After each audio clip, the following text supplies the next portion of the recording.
Okay, so if you are into astrology and you have not started looking at your chart as the actual wheel, but rather just the list of planets and placements and things, then this video is for you. So the easiest way to start interpreting the wheel is like this. When you look at it, you want to look at it split into 4 quadrants.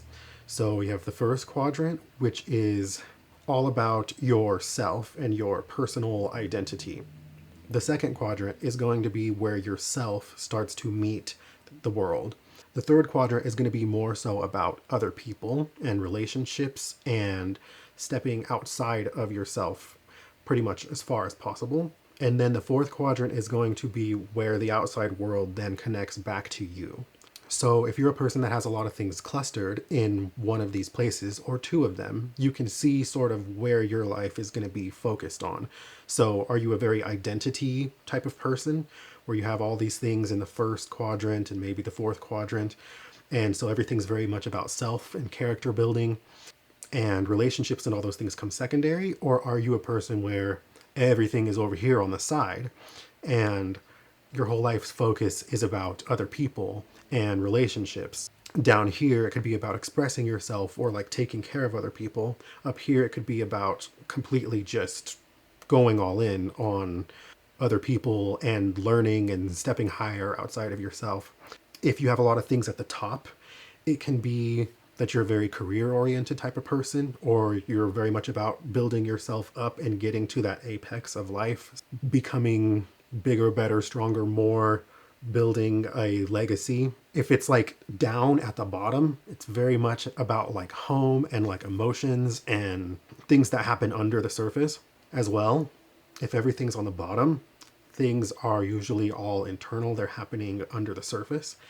If all the stuff is up here, then like I said, it's about being in relationships and career building and all those kind of things.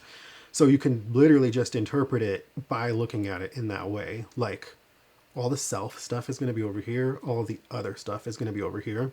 All of the home and foundational things are going to be towards the bottom. And then all of the career building and stepping out high into the world are going to be towards the top. So you can just look at it like a snapshot and see where there is a cluster.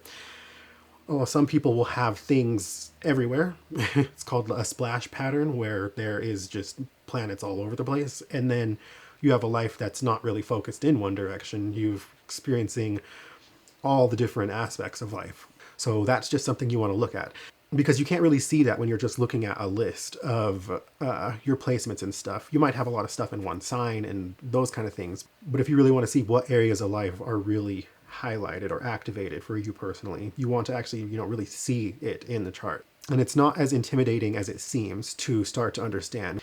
It actually becomes way easier to look at than a list does once you start to sort of get that intuitive feel for like pulling up someone's chart and just being like, oh, all their stuff is right here in the front. So this is like a very, very self-focused person.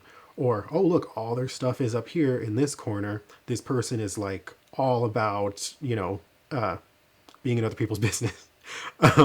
Or they have all this stuff down here and it's like this person wants to express themselves a lot.